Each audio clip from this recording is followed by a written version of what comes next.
Are you ready to get intimate? What is intimacy? And where and how do you find it? Welcome to the Getting Intimate podcast, a daring journey into the heart of intimacy with you, your senses, the whole world, and all the creatures in it. Intimacy can be a pretty wild ride, filled with both longing and apprehension. But what if the vulnerability of intimacy isn't something to be avoided, but celebrated? What if getting intimate is the key to finally coming alive? Discover more with guests from all walks of life and your host, Katarina Wallentin. Welcome. So welcome to this special episode where Feeding the Wolf of Possibilities podcast says goodbye and transforms itself into a brand new podcast called Getting Intimate. And my very first guest, 2021 on this podcast was Dr. Dain Heer. And now, 66 episodes later, he is the last and the first guest again. So welcome, Dain. Thank you. It is an honor to be here with you, my friend. Thank you. So over these 4 years that I've been hosting the Wolf podcast, it has become so clear that so much possibilities arise from intimacy with ourselves, intimacy with other people, our senses, the world, the creatures in it, our ideas, hope, future, all that. I love how, we are of like mind. It's like, because the desire is to give people an awareness of what actually is. So intimate it's not what we've been taught. We think intimate is when we get naked and turn the lights out and somehow that creates intimacy. But in actuality, it's, there are 5 elements that are sort of the pillars of intimacy, which is honoring, trust, allowance, vulnerability, and gratitude. And this has to actually start with us. And that's the thing that most people miss. Like the biggest element of what most people miss is they're looking for intimacy with another, as though that will by default create intimacy in their lives. But if you don't have it with you, it is impossible to have it with another. And if we just start there, the whole perspective changes and the whole journey changes. And it also gets simultaneously richer and easier all at the same time. Well, you have this unique capacity for intimacy that seems to come from your willingness, your demand to be congruent with yourself, to be honest with yourself, nearly like brutally honest with yourself even.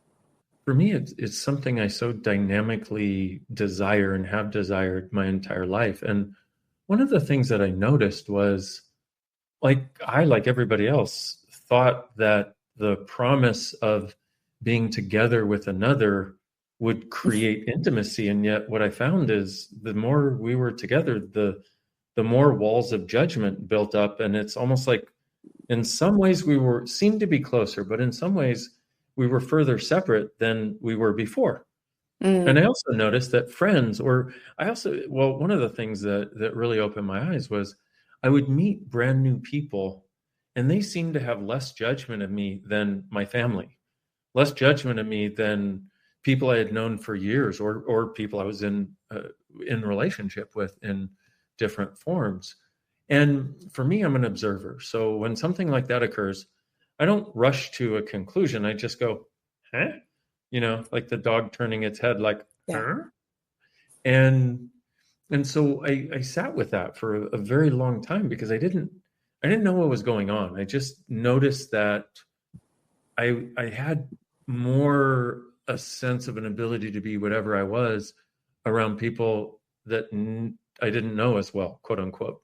And these are terms that we put to this. And what I realized is the fundamental element there was judgment. Judgment was killing the intimacy between two people, but also killing the intimacy that I could have if somebody expects or projects me to be a certain way, then I'm going to try to fulfill it because I want them to be happy. I want to give them what they want, right? But in doing that, I'm losing intimacy with myself. And so there's so many elements that go into this. But for me, what I realized for me, I want to suck every last drop out of life. I want to have each moment be as glorious as it can possibly be. And I spent a lot of time not having that. And I spent a lot of time feeling sort of mundane and feeling like that was my only choice. And when I realized I had different choices, I realized simultaneously that I had to do things in my way that might be different than what other people expected or what other people desired. And here's the other huge part.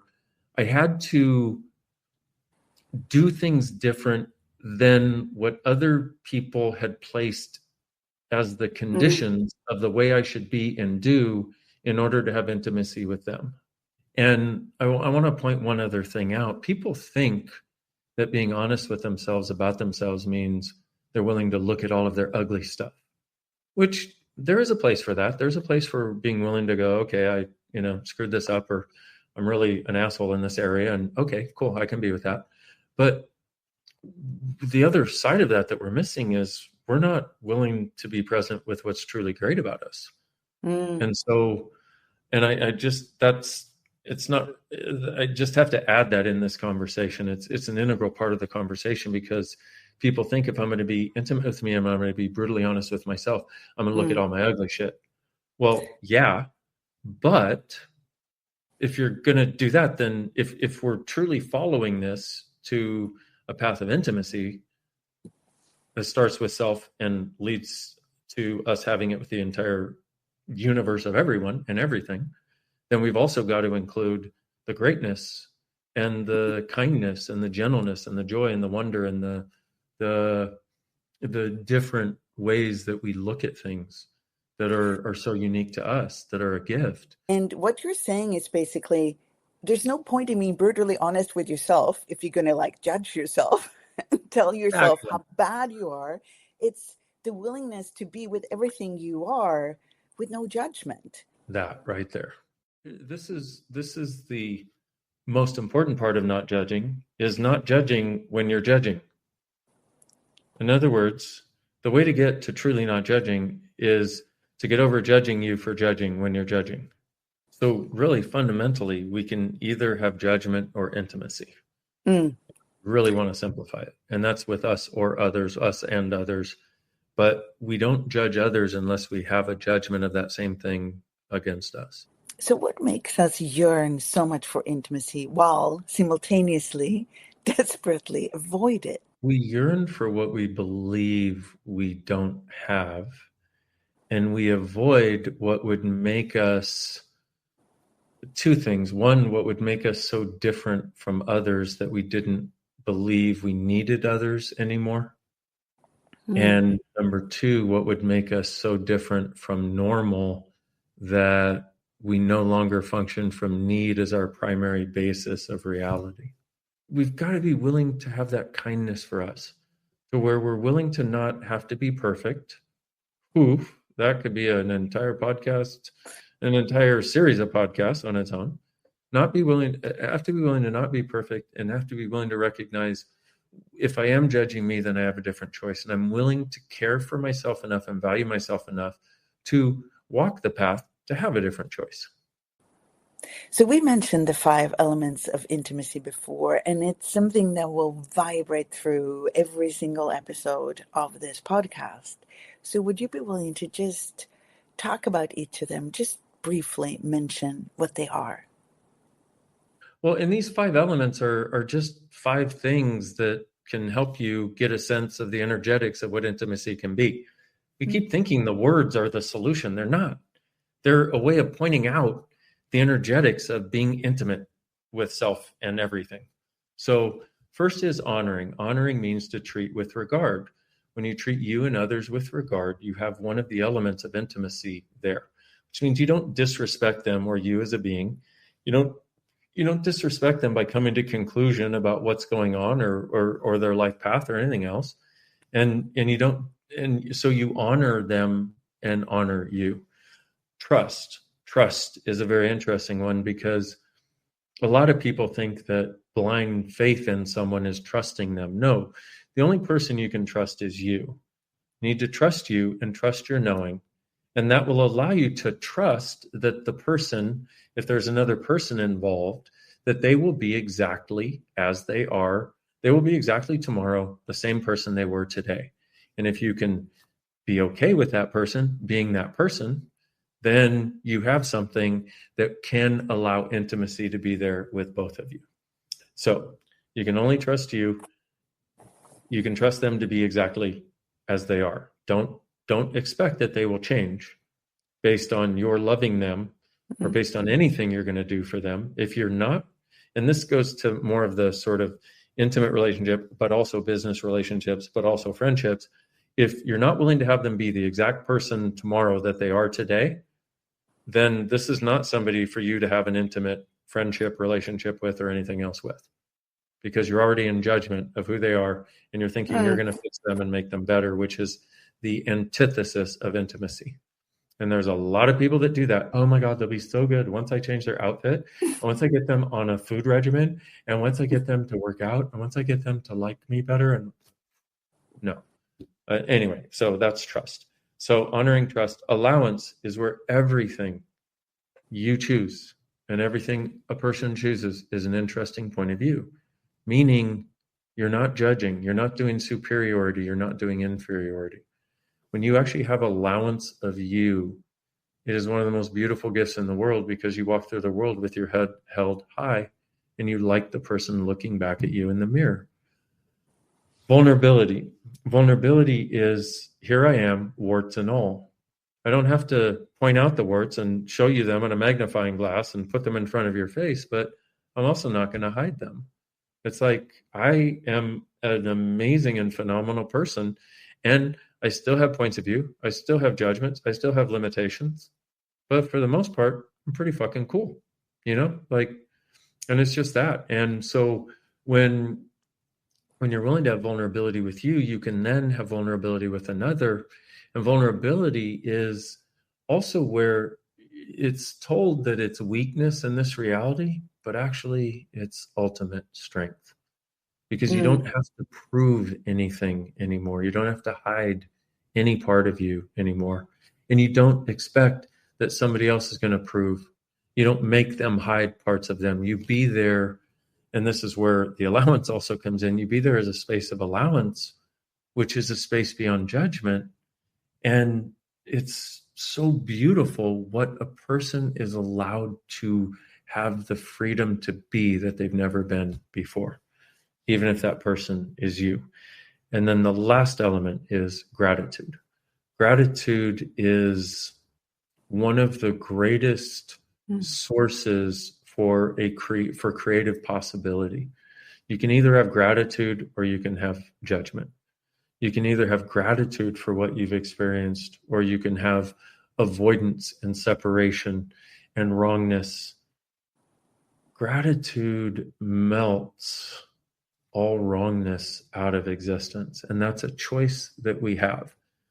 And you'll see in all of these things, because once again, people are like, okay, cook me a dinner of intimacy and let me eat it, and then I'll just be that from now on. It's like, no, this is the beauty of this, is the journey you get to walk, the choices you get to make, the different choices you get to make that allow you to show up as a person that you like more, but you're the one who made the choices to be that person instead of the person you didn't like as much.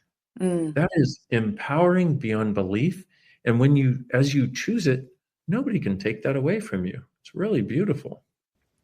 That is so true. And really, it's been one of the greatest gifts of my life, is the more vulnerable I get with myself, the more intimacy I have with myself, the happier I get. And here's a side note, Dain. I think maybe My brain is broken today. I seem to have a very hard time finding the words to even formulate a question on this podcast. You might also ask, is it mine? Because Okay. you're not the only one. And the space that I'm currently functioning from is so destabilizing of order and thought Yeah. that It good feels luck. like when we said 5 elements of intimacy, I thought maybe there are 11. Maybe we'll discover the secret 6 we haven't been able to talk about, which is great. Well, here's the thing, and I hope we keep this in, because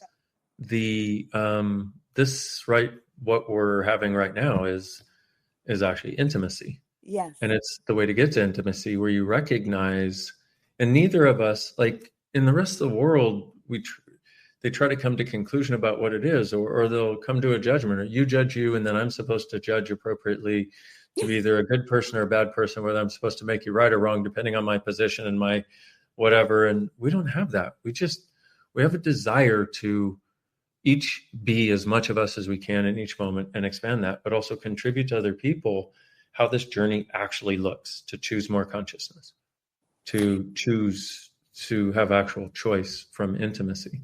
This is what I mean with being intimate, even with an idea, a perspective, like the willingness to have no judgment, which we keep going back to in this podcast, like that, have no judgment, and also just be with whatever is going on in that moment. That right there. And part of intimacy with us is acknowledging the elements of magic in our lives, even if somebody else doesn't get it. And that's been for me, that's been a very interesting journey for, well, my whole life, but the last 25 years, especially, as I've done energetic work that I couldn't explain to people, that I couldn't put into words, that most people didn't understand. But now people are like, oh my God, I get it. And I'm like, yeah, well, 25 years I've been doing this so that people could show up and actually get it now. Yes, you have an unparalleled willingness to be intimate with energy. What was that like the first time when you did a session on the founder of Access Consciousness, Gary Douglas, and you discovered these capacities that you have with energy? What did that open up? Everything. It was like all my Christmases came at once. And part of walking that journey, though, was because like it's an interesting thing to have what you always hope for actually show up. And then the way I was wired is everything, the people I grew up with, if there was anything that I really loved, they would find a way to take it away. They did not want me to have it. So when this energy, this way of being, this sense of the world, the sense of me in the world, being able to contribute true miraculousness to people in ways that are,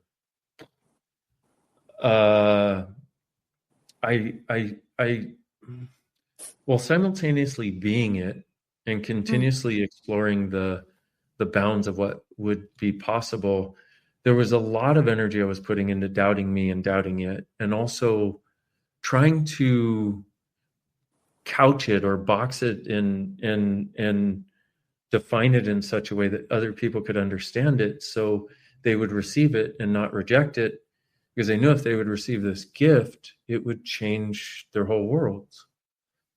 And fast forward to more recently, where I'm finally like, here it is.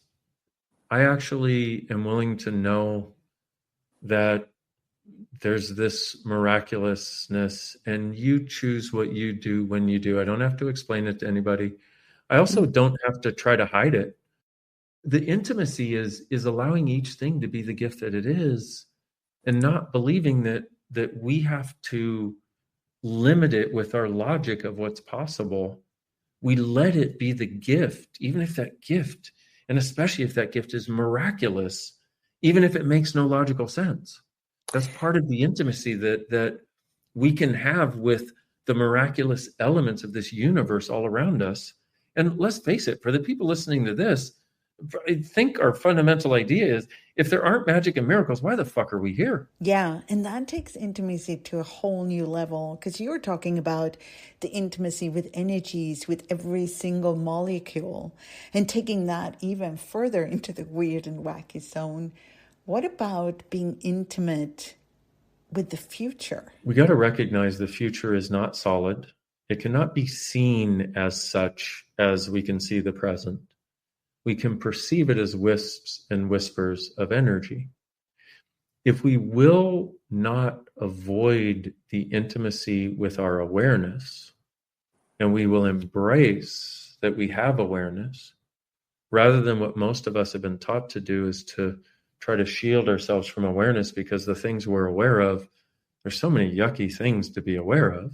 But once again, if you have intimacy, you have the vulnerability and the allowance and the gratitude and the trust of you and the honoring of you, to where you can be aware of anything because you have you. It's the fact that we have such little intimacy with ourselves on this planet that makes us avoid what we're aware of, because we don't have us as the stalwart being and presence that where everything can come at us and go around us. And so the intimacy that we're able to have as we allow ourselves to recognize that we don't have to do autonomy, we don't have to bury ourselves off, we don't have to avoid anything, we don't have to defend against, we don't have to prove that we are our own person and our own island.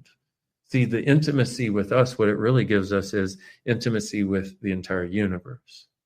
And it takes us beyond the constructs of the world in which we live that are based on judgment and separation, and invites us to a far more malleable, far more spacious awareness that not only are we not alone, but we truly are oneness with everything if we will allow it. And what that creates then, because that sense is so nonlinear, and in a sense so large or spacious or big, whatever you want to call it, what that creates is it starts to open the awareness that we do not just have to function from here and now and solving the problems of the past to try to move forward. We start to open up to a spatial awareness that there is a thing called a future that we are actually actively involved in creating with every choice we make, and that we can influence, and that we can change, and that we can choose how it shows up. None of which is possible without having intimacy with ourselves. You know, we keep going back to this intimacy with self. So if somebody who's listening to this are like, fuck, I like that, but Yeah, how do I get there? exactly. Oh, was I supposed to provide information at this point? Yes. Okay. Start with that question. How do I get there? And then you see, we have all these processes and access, and one of them is like we have the processes so that we can change the energetics so that underlying limitation can go away, because once the underlying limitation goes away, you, the being, already are intimate. If you didn't have any fixed points of view, you'd already be intimate with yourself. If you had bought nothing from anybody in this reality, you'd already have intimacy with yourself. So there are ways of changing what doesn't work, but you could just ask, what would intimacy with me be like? And you could go through the 5 elements: honoring, trust, allowance, vulnerability, and gratitude. And go, okay, so what would honoring me be? And just write it down. What would it be like if I trusted me? How would that show up in my life? What would it be like if I had total allowance for me? What would it be like if I functioned from total vulnerability with me in the world? And what would it be like, and what would change if I had total gratitude for me? And right there, you give yourself an energetic sense. And then what happens, here's the interesting part that nobody realizes, because everybody, once again, is looking for the roadmap. And the bricks and define this so I can put it in the right structure so that I will have the thing that I've decided I need to structure into existence. So nothing else will ever, okay. Whew, that's a lot. Okay.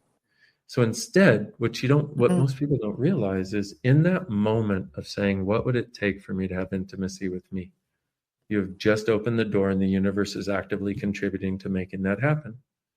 So when you do the things of what would it be like if I actually had gratitude for me, vulnerability, allowance, trust, what you're doing is you're opening to the awareness you already have of what it could be like for you to live your life and live, go through your life.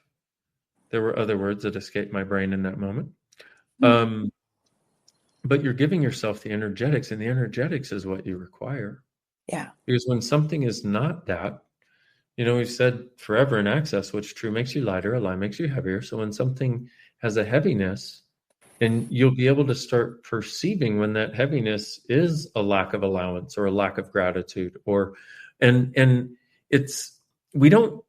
being does not have a lack of allowance. It is a choice we make based on prior conditioning.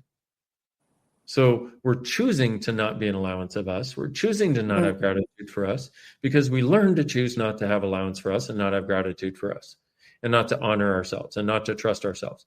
Where did we learn that from? Well, everybody we've ever interacted with before this moment. Right. So here's the other part. If we choose intimacy with us, we become a source for others being able to have it for themselves. So what would it be like if people in the world had more willingness to be intimate with themselves, with others, with everything around them? Well, I would ask everybody, what would it be like? What would it be like if everyone in the world honored themselves and others? Wow. If we did nothing else, okay, there's one element. What would it be like if everyone in the world trusted themselves and their awareness and followed that instead of the tsunami of stupidity that is rampant and social and everywhere else? What if you didn't follow the latest trend? What if you trusted you enough to follow you and what you know? What would it be like if everybody in the world had vulnerability, where there were no walls and barriers, nothing to prove, nothing to hide? There's nothing to prove and nothing to hide because you're not judging any of the things you would have thought you had to judge, so you had to hide. Because the reason we hide is because we're judging. What would it be like if everyone in the world had total vulnerability? What would it be like if everyone in the world had total allowance for everyone and everything? No judgment of them at all. What would it be like if we had total gratitude for ourselves and others? That's the kind of world I would love for us to have and create. And it's people hearing conversations like this and just simply going, yes, I will have that. That is what starts the change. That is how easy it is. That's the kind of world I would like to live in as well. Yeah. So thank you so much for coming on, Dain, and for having this wild and undefined conversation about intimacy. What a kickoff for this first season. Truly. And I am honored. I am grateful. Truly grateful. And I'm grateful for you opening this door for people to explore something that is so vital to us thriving rather than just surviving. Thank you, Dain. And thank you to all of you for listening to this very last episode of Feeding the Wolf a Possibilities podcast, and the premiere of Getting Intimate. For all upcoming episodes, go and check out katarinawallentin.com/intimacy.